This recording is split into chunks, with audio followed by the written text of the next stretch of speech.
পুরো পরিস্থিতির সাথেই আমরা জুলাই গণ অভ্যুত্থান এবং তার পরবর্তী সময়ে যেই পরিবেশ এবং যেই বাংলাদেশ আমরা প্রত্যাশা করেছিলাম, আমরা সেই দিকে আগাচ্ছি না।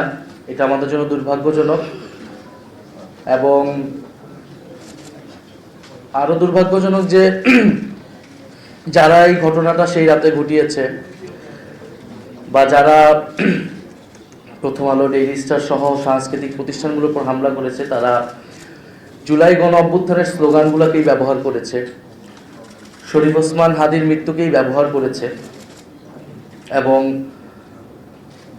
আমাদের স্লোগানগুলোকে ব্যবহার করে তারা সেখানে আক্রমণ করেছে এবং সেটার পক্ষে সম্মতি তৈরি করেছে। এই ঘটনার পরে আমরা বলেছি যে এটা সরকারের ভিতরের একটা অংশের এখানে সংশ্লিষ্টতা রয়েছে। সমাজে এটার পক্ষে সম্মতি তৈরি করা হয়েছিল অনেকদিন ধরেই এবং এটার সাথে রাজনৈতিক ব্যাকআপও আছে। এই তিনটা ঘটনা একসাথে না ঘটলে এত বড় সাহস সেই রাতে পক্ষে করা সম্ভব হতো না।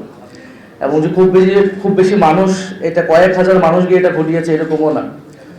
ফলে পুরো ঘটনাটাই পরিকল্পিত ছিল।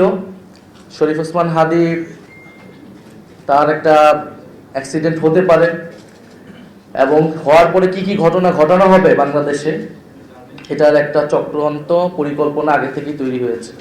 কারণ ঘটনাগুলো দেখে আমাদের কাছে এটাই মনে হয়েছে। ফলে এই জন্য আমি বলতেছি দুর্ভাগ্যজনক যে মানে জুলাইয়ের নাম বা শরীফ ওসমান হাদিকে ব্যবহার করে এই ঘটনাগুলো ঘটানো হলো। ফলে আমরা মনে করি আমাদের সবারই এটার কিছু দায় আছে, আমাদের অনেক বেশি দায় আছে যারা আমরা জুলাই গণ অভ্যুত্থানে অংশগ্রহণ করেছিলাম। ব্যক্তিগতভাবে আমি তথ্য মন্ত্রণালয়ের দায়িত্বে ছিলাম এবং আমাদের জন্য আরো দুর্ভাগ্যজনক আজকে যেই আমরা শব্দটা ব্যবহার করছি, মব ভায়োলেন্স, এই শব্দটার সাথে প্রথম দিকে আমি একমত হতাম না বা আমরা এটার বিরোধিতা করতাম। কারণ আমরা যাদের বিরুদ্ধে লড়াই করেছিলাম তাদের পক্ষ থেকেই পুরো জুলাই গণ অভ্যুত্থানকে প্রথম থেকে বলা হয়েছে মবক্রেসি। ফলে আমরা বলেছি যে এটা মবক্রেসি না। আমরা অনেক কিছু বলেছি, গণ অভ্যুত্থান, বিপ্লব পরবর্তী পরিস্থিতিতে দেশে অনেক কিছু হয়, পুলিশ নাই, মানুষের অনেক ক্ষোভ, 16 বছরের পুঞ্জীবিত ক্ষোভ। কিন্তু 1.5 বছর পার হয়ে গিয়েছে, এখন যেটা হচ্ছে এটা সম্পূর্ণভাবে পরিকল্পিত অপরাধ হচ্ছে। লিলি বিউটি সোপ, যার অ্যান্টি এজিং গুণ তারুণ্য ধরে রেখে ত্বকে করে উজ্জ্বল, তারুণ্যময় উজ্জ্বল ত্বকের জন্য। রিমার্ক।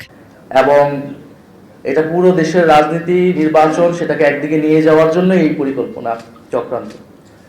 ফলে আমি মনে করি আমাদের সবার এই জায়গা থেকে দায়িত্ব নেওয়া উচিত এবং এই ঘটনা যারা সেই রাতে ঘটিয়েছে এটা খুবই স্পষ্ট যে কারা সেটার পক্ষে সম্মতি তৈরি করেছে, কারা সেই রাতে সেখানে গিয়েছে, লেখালেখি করেছে। আমার মনে হয় যে সেটা সরকারের উচিত হবে। এটা সরকারকে উচিত না, শুধু আমাদের সবাই মিলে সরকারকে বাধ্য করতে হবে এই ঘটনার সুষ্ঠু তদন্ত এবং বিচার। একই সাথে শরীফ ওসমান হাদিকেও যারা এইভাবে গুলিবিদ্ধ করলো প্রকাশ্য, ঢাকা শহরে একজন এমপি পদপ্রার্থী এবং জুলাই গণ অভ্যুত্থানের মুখ, সেই বিষয়টাকেও আমাদের সুরাহা করতে হবে। ফলে এবং সেই রাতে এই ঘটনা ঘটার পরে আমাদের কাছে আরো মনে হয়েছে যে ঢাকা শহরে 500 মানুষ নাই, যে সেখানে ওই বিল্ডিং দুইটার সামনে গিয়ে ব্যারিকেড তৈরি করতে পারে। এটা আমাদের জন্য আরো দুর্ভাগ্যজনক মনে হয়েছে, আমাদের নিজেদের কাছেও অসহায় মনে হয়েছে। আমরা যদি সাথে সাথে রেসপন্স করতে পারতাম, আমরা আমাদের জায়গা থেকে তো আসলে যখন পুলিশ কাজ করে না, আমাদের জায়গা থেকে তো দায়িত্ব ছিল নাগরিক হিসেবে। ফলে আমরা চেষ্টা করেছি এবং সবার প্রতি এই আহ্বানটাই থাকবে যে জুলাই গণ অভ্যুত্থানের নামে এই ধরনের কোনো কিছু আমরা বিন্দুমাত্র অ্যালাউ করব না এবং কোনো কিছুর নামেই এই ধরনের ঘটনা, মিডিয়ার উপর আক্রমণ, প্রতিষ্ঠান ভাঙচুর, যেটা আইনের শাসনকে ব্যাহত করবে, এরকম কোনো কিছুর পক্ষে যারা বা সম্মতি তৈরি করবে তাদের বিরুদ্ধে আমাদের ব্যবস্থা নিতে হবে।